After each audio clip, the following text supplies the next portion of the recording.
સંવેદના તીવ્ર એટલી વેદના વધુ. આપણને પ્રભુ તરફ વલ્લભ કહે છે કે એવી પ્રેમ હોય, સ્નેહ હોય તો આવી વેદના થાય. આપણને કોઈને થતી નથી. આપણે આપણો દીકરો સાંજે અડધો કલાક મોડો આવે 3 વાર ફોન કરીએ, ભાઈ ક્યાં પહોંચ્યો? મમ્મી ઝાયડસ પાસે બહુ જ ટ્રાફિક છે, હજી મારો વારો અડધો કલાકે આવશે. સારું નીકળે એટલે ફોન કર. પણ આપણા પ્રભુને આપણે કોઈના ઘરે પધરાવ્યા, આપણને વિરહ થાય છે? ના. બોલો વલ્લભાધીશ કી. કાલે પિત્તમ મધુરમને વિરામ આપ્યો, આજે આવ્યું ભુક્તમ મધુરમ વિવરણ. પ્રભુનું ભોગવવું પણ મધુર. હમણાં જ આપણે આવ્યું. આ એક જ ભગવાન એવો જે ભોગમાં યોગ કરાવી દે છે. આપણા પુષ્ટિ માર્ગમાં ક્યાંય દેહને દમવાનો જ નહીં. 11 રસોઈ આપણામાં ના પાડી છે કે એકલું પાણી પીને નહીં કરવાનું. ફ્રૂટ ને દૂધ ને લ્યો તમે. ભૂખા કાહે કો દેહ દમત સાધન કરી મૂર્ખ જન, વિદ્યમાન આનંદ તજી ચલત કયો અપાત. વલ્લભ કહે છે બસ આનંદ કરો, કારણ કે તમારા ઘરે પરમાનંદ બિરાજે છે. હાથે કરીને દુઃખ ન ભોગવો. એક વૈષ્ણવ ઉનાળામાં નરોડા હાલીને જતા હતા, પગમાં ચંપલ નહીં. મેં તું કાં? ત્યારે આપણા ઘર ઠાકોરજી નહોતા, એટલે મને કે રવિવાર છે આવું જ? મેં તો ના. મને કે ચંપલ વિના માનતા. મેં તો આપણામાં માનતા? એ કે તમને ખબર ન પડે, હજી તમે છે ને નોકરી કરો ને તમને કાંઈ. મેં શેની માનતા કરી છે? એ કે મારા વર એટલી બધી સિગારેટ પીએ છે ઈલાબેન કે રાતના ઊંઘ ઉડે ને તોય સિગારેટ પીતા હોય કે. એટલે કે મેં કીધું 4.5 મહિના દર રવિવારે એ કે હાલીને. એટલે મેં તો આ ઉઘાડ પગે. મને ક્યાં? મેં તો મારા વાલા આ બધી માનતા આપણામાં ના હોય. એ કે ના મારી બેનપણીએ કર્યું ને એને બધો મેળ પડી ગયો. એટલે જુઓ, જેને દેહ દમવા છે, અન્યાશ્રય કરવો છે, એને કોઈ રોકી શકે નહીં. પ્રભુનું ભોગવવું મધુર છે. પ્રભુએ સમસ્ત સૃષ્ટિને સ્વયં ભોગવવા માટે જ પ્રગટ. એકો શ્યામ બહુ શ્યામે. એકલા મજા ન હોય. એ કે આ બધા હોય તો મજા આવે. ઘણા આમ કે આનો સ્વભાવ બહુ વિચિત્ર જ નહીં લા બેન, આનો ગુસ્સો બહુ. પણ આ બધા હોય ને તો પ્રભુને મજા આવે. થાળીમાં એકલી બાસુંદી હોય તો ગમે? ભૂજાના જોઈએ ને, ભૂજાના રે ચટણી જોઈએ ને, પાપડે જોઈએ ને, સલાડ વિના નો હાલે. ખાવ ને એકલી બાસુંદી? ના મારા વાલા. લોક બ્રહ્માંડ અનેક પ્રકારના જીવો પ્રકૃતિ પ્રગટ કરી તેમાં રમણ કરી સૌના ભોગતા થયા, અને બાકી સર્વ કાંઈ પ્રભુનું ભોગ્ય બ્રહ્મના રસોવય સ્વરૂપને પોતાની જ મધુરતાના રસનો આસ્વાદ લેવાની ઈચ્છા થઈ ત્યારે નિજ રમણ માટે તેવી જ મધુરતા ભરી સૃષ્ટિ પોતાના અંગમાંથી પોતાના જેવા રસગુણ સાથે જીવો પ્રગટ કર્યા. બધાય કે તમારી રાસલીલા આવી, પણ તમે બધા અંદરનું તો કાંઈ જાણતા નથી. આ પ્રભુએ પોતાના રમણ માટે પોતામાંથી જ પ્રગટ કર્યું છે. એ અન્ય નથી, બીજા નથી. પણ જ્યાં સુધી તમે આ બધું જાણો નહીં, અમે બધાને આપણા બધા પુષ્ટિ માર્ગ આરે બહુ તમારે આમ ને તમારે, અમને કોઈ આરે વાંધો નથી, તમારે જેમ કરો એ કરો. પણ અમે કરીએ છીએ એને તો ક્રિટિસાઇઝ ના કરો મારા વાલા. પણ ગોકુળના જે સરસ કીધું છે, નિંદકો નિયરે રાખીએ. એ બધા હોય ને તો આપણને આમ જરા ઠીક રહે.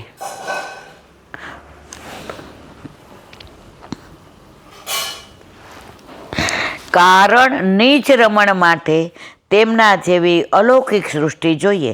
તેથી જ નિજ અંગની સૃષ્ટિ પણ મધુર અને તેના ભોગતાને ભોગવવું પણ મધુર. બોલો વલ્લભ.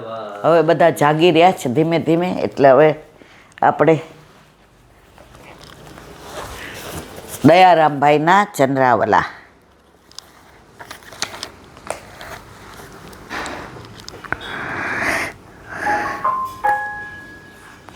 પ્રભુને આપનો વૈભવ અપાર છે તે કોઈથી જાણી કે વર્ણવી શકાય તેમ નથી. છતાં ભક્ત પાસેથી અપેક્ષા રાખે છે તે જે કાંઈ આપે તેમાં સંતોષ. ઠાકોરજી પાસે શું નથી? આ બધું બનાવવાવાળા, દેવાવાળા, બધું કરવાવાળા, સૃષ્ટિનું સર્જન કરવાવાળા, નદી ને નાળા ને પર્વત ને ગામો ને મનુષ્યો ને પશુઓ ને પક્ષીઓ ને ઝરણાઓ, આકાશ ને પૃથ્વી ને જળ ને આ બનાવવા, એને તમે શું આપી શકો? પણ પ્રભુ તોય અપેક્ષા રાખે છે. આજે હું જોબ કરતી હોય ને, ગમે એટલો મારો સરસ પગાર હોય, પણ મારો બર્થડે હોય ને તો મારો દીકરો એને વાપરવા આપતી હોય ને દર મહિને, એમાંથી ને મારા માટે એક 5 રૂપિયાનું બક્કલ લાવે ને, બક્કલ, એ તૂટે નહીં ત્યાં સુધી હું એ જ નાખું. તમે ઘણી વાર કહો એ આ ડઝન નવા લાવ્યો છે, આ મારો દીકરો લાવ્યો છે. એમ બધું પ્રભુનું છે, પણ એમાંથી ને આપણે એમ કહીએ કે પ્રભુ આ મારા તરફથી સિંહાસન પર કૂદે મારો વાલો. આ ગાય આપી, બછડી આપી 2. પેલી બછડી આવી એટલે બધા કહેતા હતા ઈલાબેન આ વખતે કે મેં કીધું પ્રભુ જે આપે કબૂલ મંજૂર. પણ હારા આરાધ્યનો વિશ્વાસ હતો. આપણે 4 દી પહેલાં ગાયની ખબર કાઢવા ગયા કે ભાઈ હવે કેટલી વાર છે કે તારે કાંઈ ડૉક્ટરને આમ તેમ બોલાવવા પડે. એ કે બા આપણી બછડી આવે ને એના પયોધાર રાખવાનું. એટલે મેં સમજાવ્યો, કારણ કે એ સેન્સિટિવ બહુ છે, કે કદાચ બેટા બછરોય આવે. એ કે ના બા એ બછડી જ આવવાની ને એને પયોધા. આ પ્રભુ બહુ કૃપાળુ છે અને છતાંય અપેક્ષા કાંઈ નથી રાખતો. એને પ્રેમ કરો, ભાવ. આટલી કટોરી દૂધ ધરીએ, રોજ 5 લીટર આવતું હોય, એ આપણને કહે 5 લીટર ધરો, આટલી કટોરી.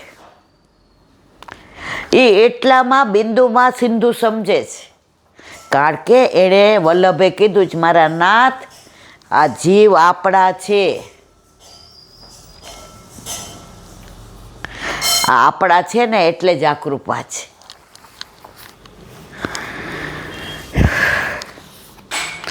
આવા ભક્તોથી કોઈ અપરાધ પડી જાય તોય ભગવાન એના દોષ સામું જોત. ઘણા મને ઉલ્લું બનાવે, ઈલાબેન એ અપરાધ પડે ને એના કરતાં ન કરવી હારી. મેં કીધું મરવાન બી કે જીવન છોડ દેવાય? લગ્ન નથી કરવા આપણે, પછી સાસરાવાળાને બિચારાને વાંધો પડે ને કાઢી મૂકે તો બેસ ઘેર. ત્યારે પ્રભુ આપણા દોષ જોવા નથી પધાર્યા, પ્રેમ કરવા પધાર્યા. પ્રેમના બદલે પ્રેમ માગે છે, બીજું કાંઈ એને જોઈતું નથી. ભક્તો તો માગે છે કે પ્રભુ આપના ભક્તોનો મને દાસ બનાવજો. જે ભક્તો આપને પ્રિય છે, જેઓ આપના સિવાય કોઈની અપેક્ષા રાખતા નથી, જેઓ સંસારથી પોતાની મતિ હટાવી આપનામાં સ્થિર કરે છે. મુક્તિ હું લો નસી ખારી લાગે. અમે રાજના ખાસા ખવાસ, અમે રબડી થકી ન ઉરીજીએ. મુક્તિ તો દાસી છે, 4 મુઠિયા વાળીને મૂકી દઈએ, આ 4 મુક્તિ જા નીકળ બહાર. અહીંયા બુહારી કરે. અમે ભક્તિવાળા છીએ હો.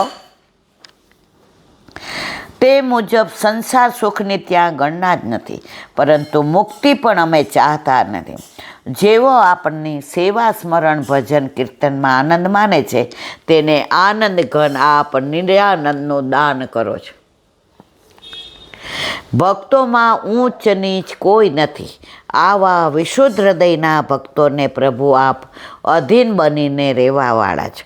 માટે જ કવિશ્રી કહે છે, સેવો શ્રી કૃષ્ણ કૃપાળ. 58માં ચંદ્રાવાળાને વિરામ આપ્યો. કાલે 59મું. બ્રહ્માદિકવ્રજ ભક્તની પદરજ વંદે ગુણધામ. દુર્વાસા ઋષિએ દીન થઈ કર્યો અંબરીશ પ્રણામ. કર્યા પ્રણામ જ્યારે અથડાયા વળી, સબરી પદ જડે દ્વિજ નાયા. હરિજનથી મોટું નહીં કોઈ, ડૂબવે તે દુઃખ પામે પત ખોય. સેવો શ્રી કૃષ્ણ કૃપાળ. બોલો વલ્લભા.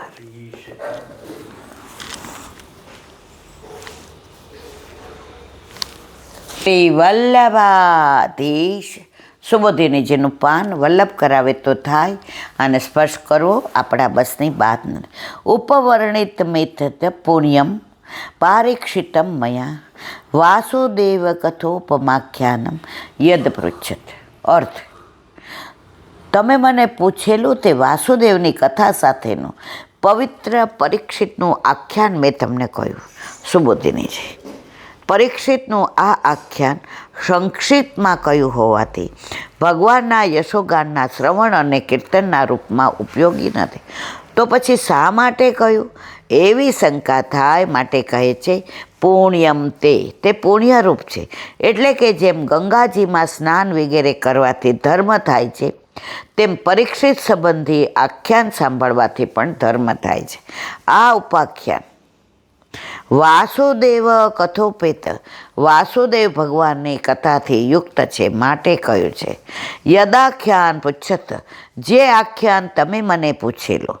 તત્કથ્યતા ભાગવત પ્રથમ સ્કંદ 16મો અધ્યાય અને 6ઠો શ્લોક. એ વાક્યથી આ આખ્યાન કહેવા કહેલું છે. તે મેં તમને કહ્યું. જો તમે એમ પૂછ્યું ન હોત તો હું માત્ર ભગવાનની કથા જ કહેત. કારણ કે પ્રતિજ્ઞા કરી હતી કે સોહમ વ શ્રાવણેસ્મય યથાધીનમ યથામતી. મારા અધ્યયન અને બુદ્ધિ પ્રમાણે તમને કથા સંભળાવવા માટે આ આખ્યાન તમને સંક્ષિપ્તમાં કહ્યું. જો આ આખ્યાન સાક્ષાત ભગવાનની કથા જણાવનારું ન હતું એમ તમને લાગ્યું હોય તો તમે મને એ જ વખતે રોક્યો કેમ નહીં? પ્રસંગો બાદ કહેવાયેલા આખ્યાનનું આ પ્રયોજન છે. બોલો વલ્લભાધીશ. શ્રીમદ અને મારા ગુરુદેવને દંડવત. चंद्र सरोवर पे सूरदास जी के द्वार पे मेरा दंडवत प्रणाम. सुरभि कुंड पे परमानंदास जी के द्वार पे मेरा दंडवत प्रणाम. जमुनावता पे संकर्षण कुंड पे कुंभन दास जी के द्वार पे मेरा दंडवत प्रणाम. बिलछू कुंड पे कृष्णदास जी के द्वार पे मेरा दंडवत प्रणाम. कदमखंडी पे गोविंद स्वामी के द्वार पे मेरा दंडवत प्रणाम. अप्सरा कुंड पे चित्त स्वामी के द्वार पे मेरा दंडवत प्रणाम. मानसी गंगा पे नंददास जी के द्वार पे मेरा दंडवत प्रणाम. रुद्र कुंड पे चित्रकूट दास जी के द्वार पे मेरा दंडवत प्रणाम. व्रज विलास व्रजनी गोपिकाओं ने मारा दंडवत प्रणाम. हे वल्लभ, સવારથી અત્યાર સુધી સેવા સ્મરણ સત્સંગ જે પણ તે કરાવ્યું તે તારા ચરણારવિંદમાં સમર્પણ કરું છું. ભૂલ અપરાધ થઈ હોય તો ક્ષમા કરશો. શ્રી વલ્લભાધીશ કી જય.